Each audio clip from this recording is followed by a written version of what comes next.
Hello students, good evening, welcome back on my YouTube channel. Today we will start our next topic of chapter number 8, that is contact forces.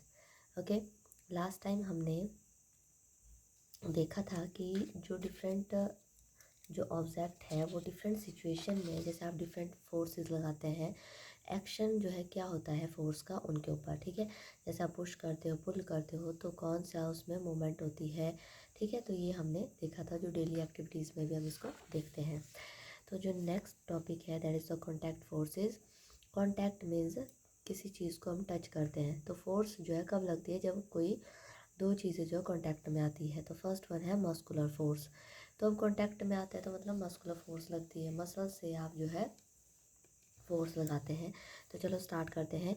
Can you push और lift a book lying on a table without touching it? Can you lift a bucket of water without holding it? Generally, to apply a force on an object, you, your body has to be in contact with the object. The contact may be also within the help of a stick, piece of a rope. और देखो, कोई भी चीज़ है, आप एक किताब जो है क्या उसको आप बिना टच के उठा सकते हो, या फिर आपकी एक बकेट है जिसमें पानी डाला हुआ है, क्या आप उसको बिना टच के जो है उठा सकते हो? ऐसा नहीं हो सकता, ठीक है। तो हमें कभी भी कोई भी ऑब्जेक्ट उठाना है तो उसको हमें टच करना पड़ता है, मतलब उसको उसके कांटेक्ट में आना पड़ता है, ठीक है। तो चाहे आप छोटी सी स्टिक उठाए या फिर पीस ऑफ रोप है, कुछ भी आप जो है उठाते हैं, एक जगह से दूसरी जगह उसकी मूवमेंट करते हैं, तो उसके लिए आपको उसको कांटेक्ट में लाना पड़ता है। When we push an object like a school bag और lift a bucket of water, where does the force come from? This force is caused by the action of muscle in our body. The force resulting due to the action of muscle is known as the muscular force. अब देखो, जो भी object है जिसको हम push करते हैं, पुल करते हैं, ठीक है, चाहे आप बुक की बात ले लो, बैग की बात ले लो, या फिर आप बकेट जो है वाटर से फिल है उसकी बात ले लो, तो उसमें सब में क्या लग रहा है, एक तरीके से फोर्स लग रही है। तो ये जो फोर्स है वो कहाँ से आ रही है? हमारे मसल से आ रही है ना। आप देखते हैं कि जोर लगता है ना, तो मसल से आप उसको जो है उठाते हैं। तो ये जो मसल है, मसल से फोर्स लग रही है, दैट मीन्स वो कौन सी फोर्स है? मस्कुलर फोर्स है, ठीक है। तो ऐसी फोर्स जो आपके मसल की हेल्प से लगते हैं, that is called the muscular force. It is the muscular force that enable us to perform all the activities involving movement of bending of our body. In class 7th we have learned that in the process of digestion the food gets reposed through the alimentary canal. तो muscular force जो है हमने perform की थी एक activity, जैसे movement of bending of our body. तो ये मतलब कोई भी आप मूवमेंट करते हैं, बेंड करते हैं आपकी बॉडी, तो ये इन सारी चीज़ों में क्या लगता है? मस्कुलर फोर्स लगती है।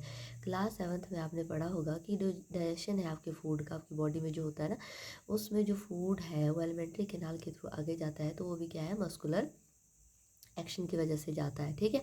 And you also know that the lungs expand and contract while we have inhale and exhale air during the breathing, where we are these are the muscle located which are making the breathing possible. Can you list a few more example of the force exerted by the muscle in our body?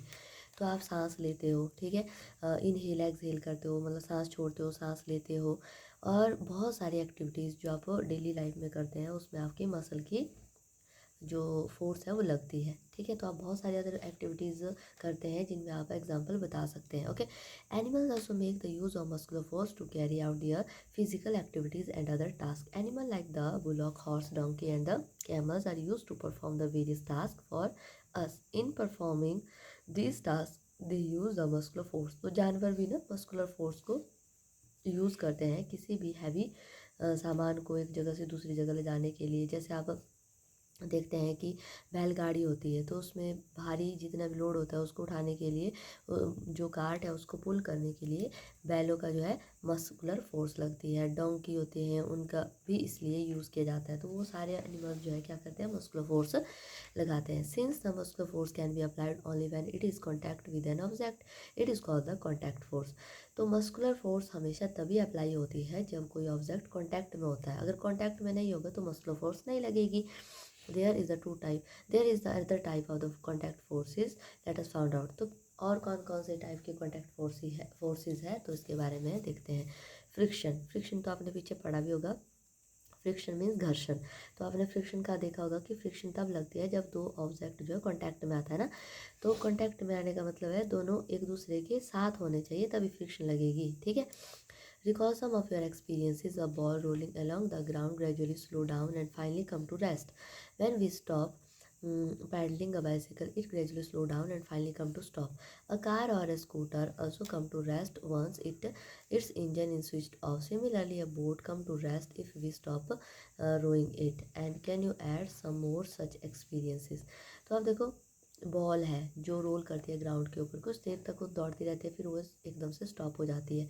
Cycle होती है, आप pedal करते रहते हैं तब तो चलती रहती है, जैसे आपने पैडल करना बंद कर दिया तो वो धीरे धीरे रुक जाती है। ठीक है, तो ऐसा क्यों होता है? जैसे कार है, स्कूटर है, जैसे आप इंजन बंद कर देते हैं तो उसके बाद वो भी स्टॉप हो जाते हैं। बोट है, जब आप उसमें जो है जो उसका चप्पू होता है उसको मारना बंद करते हैं ना, तो वो भी बंद हो जाता है। तो ये सारे एक्सपीरियंसेस क्या बताते हैं?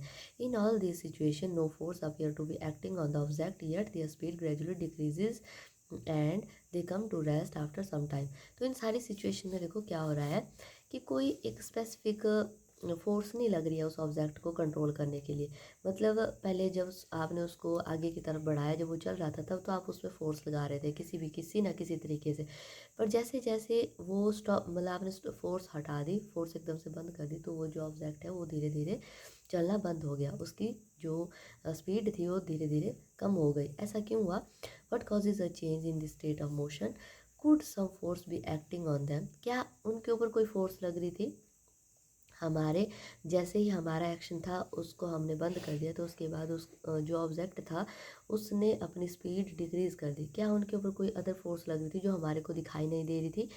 And can you gas the direction in which the force must be acting in such cases? तो क्या आप बता सकते हैं कि इन सिचुएशन में कौन सी डायरेक्शन में जो है फोर्स लग रही थी?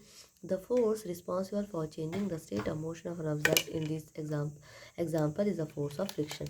तो ऐसी फोर्स जो रिस्पॉन्सिबल होती है इन चेंजेस के लिए, जो इस टाइम ऑब्जेक्ट में जो चेंजेस आ रहे हैं ना, इन चेंजेस के लिए जो फोर्स रिस्पॉन्सिबल होती है उसको बोलते हैं फोर्स ऑफ फ्रिक्शन। क्या बोलते हैं? Force of friction. It is the force of friction between the surface of the ball and the ground that bring the moving ball to rest. तो ये कौन सी फोर्स है? That is the force of friction. तो घर्षण की force होती है ये, जो कि किसी ऑब्जेक्ट के बीच में और सरफेस के बीच में लगती है, जिसकी वजह से कोई मूविंग ऑब्जेक्ट है वो स्टॉप हो जाता है। Similarly friction between the water and the boat bring it to the stop once you stop rowing.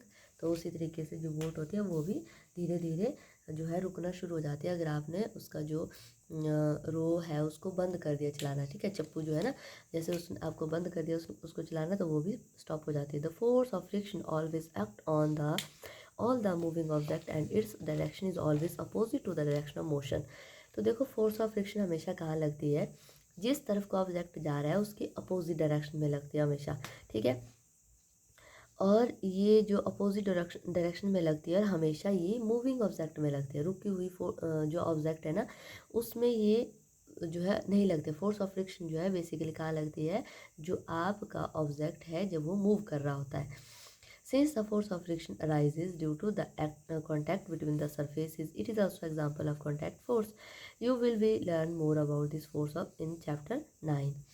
And you may be wonder that it is essential for against applying a force on an object is to be always in contact with it. Let us find out. तो हमेशा जो forces है वो हमेशा contact के बाद लगती है। कांटेक्ट में होना चाहिए ऑब्जेक्ट तभी वो लगती है। ठीक है, अब आता है next non contact forces. Non contact means जिसको टच किए बिना जो लगती है। ठीक है, आपने टच नहीं करना है फिर भी फोर्स लग रही है। तो आप ये सोचने वाली बात है, एकदम से माइंड में आएगा कि ऐसी कौन सी फोर्स है जो बिना टच किए लगती है? Magnetic force. तो आपने देखा है मैग्नेट, चुंबक तो देखा होगा आपने। ठीक है, चुंबक और लोहा कैसे एक दूसरे को अट्रैक्ट करते हैं। ठीक है, और चुंबक एक दूसरे को अट्रैक्ट करते हैं, तो वो मैग्नेटिक फोर्स है, एक दूसरे को क्या करते हैं? अट्रैक्ट करते हैं। ठीक है, एंड एक्टिविटी 8.6 है, तो आपने क्या करना है? बार मैग्नेट लेने हैं। ठीक है, और आपने place the longer side of one of the magnet over 3 round shape pencil on the wooden roller as shown in figure. And now bring one end of the other magnet near the end of the magnet placed in the roller. Make sure that the two magnets do not touch each other. Observe what happened. Next, bring the other end of the magnet near the same end of the magnet placed on the roller and note that what happened the magnet placed on the roller every time another magnet is brought near it. अब देखो, आपने 2 magnet लेने हैं और magnet को ध्यान से देखोगे तो उसमें 2 कलर बताए हुए हैं, ठीक है, एक रेड कलर और एक ब्लू कलर। तो ये जो 2 कलर बताए हुए हैं ये इनमें पोल बताते हैं, एक नॉर्थ पोल होता है और एक साउथ पोल होता है, ठीक है। जो रेड कलर का है वो साउथ पोल होता है और जो ब्लू कलर का है वो नॉर्थ पोल होता है। आपने क्या करना है, आपने सुना भी होगा ये और ऑब्जर्व किया होगा ये आपने, कि जो सेम पोल होते हैं ना वो एक दूसरे को क्या करते हैं, रिपेल करते हैं, मतलब एक दूसरे को झटका देते हैं, दूर हटाते हैं, और जो अपोजिट पोल होते हैं वो एक दूसरे को अट्रैक्ट करते हैं। अब आपने कैसे इसको देखना है, आपने 3 पेंसिल लेनी है राउंड शेप की, ठीक है, उसके ऊपर एक मैग्नेट को रख देना है, दूसरे हाथ में आपने दूसरा मैग्नेट पकड़ना है, ठीक है।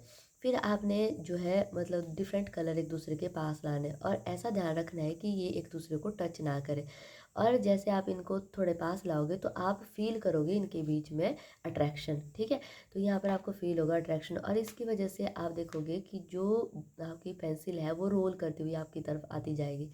तो ये बताता है कि जो सेम डिफरेंट पोल है वो क्या करते हैं, एक दूसरे को अट्रैक्ट करते हैं, ठीक है।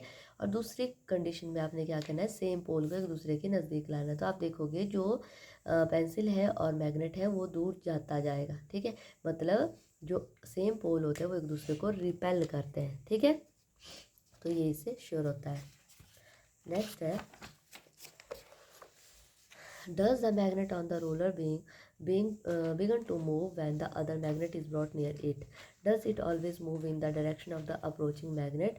What do these observations suggest? Does it mean that the some forces must be acting between the two magnets? तो क्या जो मैग्नेट होता है जो रोलर के ऊपर रखा था क्या वो मूव होना स्टार्ट हो गया? तो ये मैंने अभी आपको बताया कि अगर आप डिफरेंट जो पोजीशन है मतलब नॉर्थ और साउथ पोल को एक दूसरे के नज़दीक लाते हो तो वो एक दूसरे को अट्रैक्ट करेगा, अगर सेम पोल को साथ में लाते हो तो वो एक दूसरे को रिपेल करेगा। In class 6 that like pole of the two magnet repel each other and the unlike pole they are attract each other. Attraction or repulsion between the object can also be seen on another form of pull or push. तो attraction और repulsion जो है हमारे को कैसे दिखता है, पुल और पुश भी फील होता है उसके ऊपर। Do you have to bring the magnet in contact the observing the force between them. तो आप उनको जो है ना, जैसे वो एक दूसरे के नज़दीक या एक दूसरे से दूर जा रहे हैं तो आप उसके मतलब थोड़ी सी आप अपनी जो फिंगर्स हैं उनके बीच में ला करके भी फील कर सकते हैं उसको, ठीक है। A magnet can exert a force on another magnet without being a contact with it. The force exerted by a magnet is an example of a non contact force.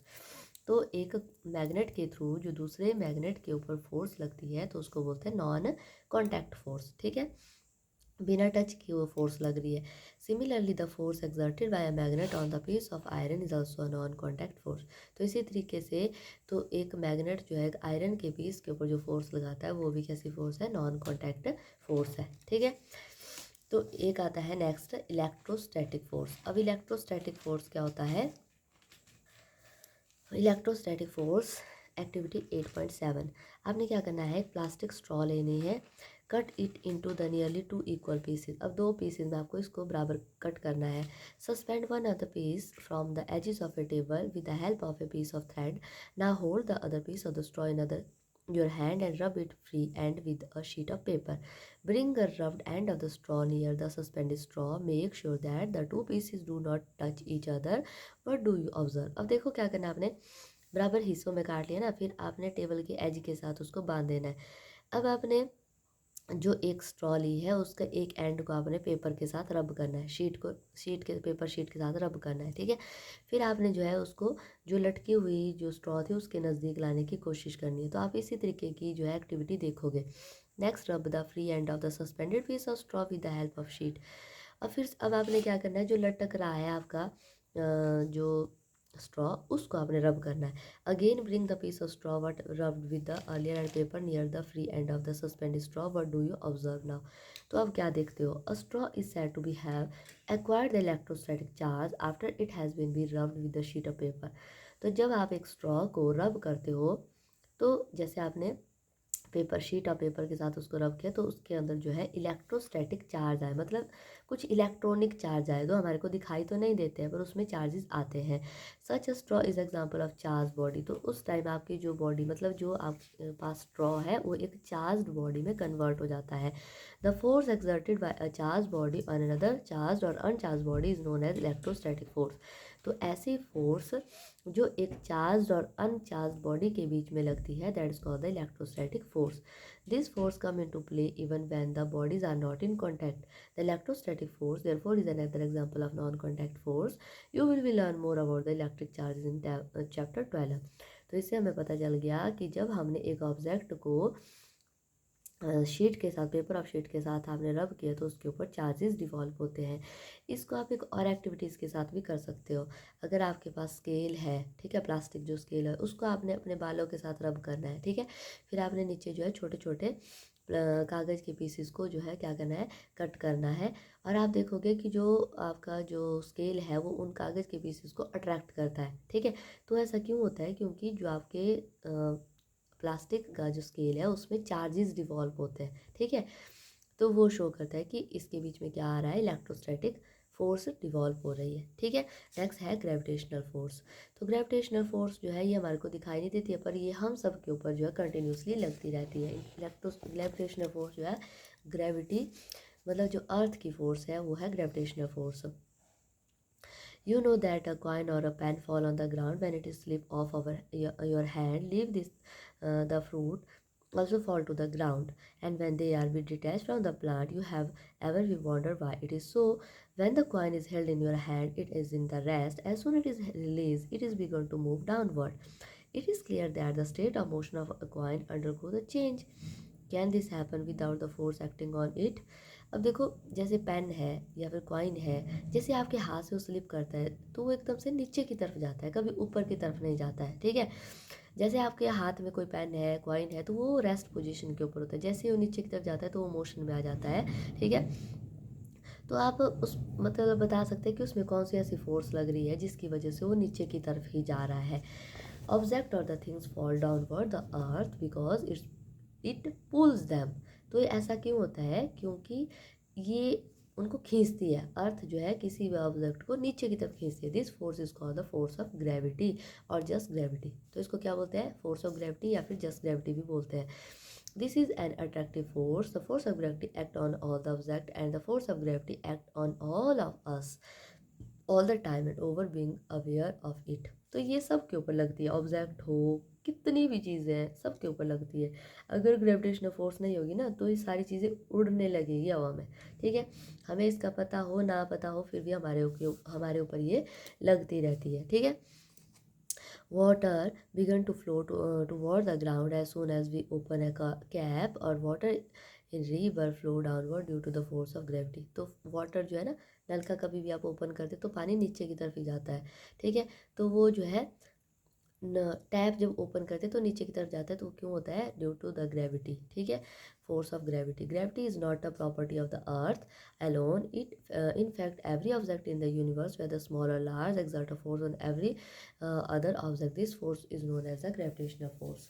तो ग्रेविटी सिर्फ अर्थ के ऊपर ही नहीं लगती है, जितनी भी यूनिवर्स के अंदर चीज़ है ना, सब के ऊपर ग्रेविटी लगती है। ग्रेविटी की वजह से ही सारे ऑब्जेक्ट जो है एक रोटेशन में दौड़ता है सन की सराउंडिंग में, या फिर जितने भी अदर स्टार है उनके सराउंडिंग में जितने भी प्लैनेट्स दौड़ते हैं ना, तो ग्रेविटी की वजह से दौड़ते हैं।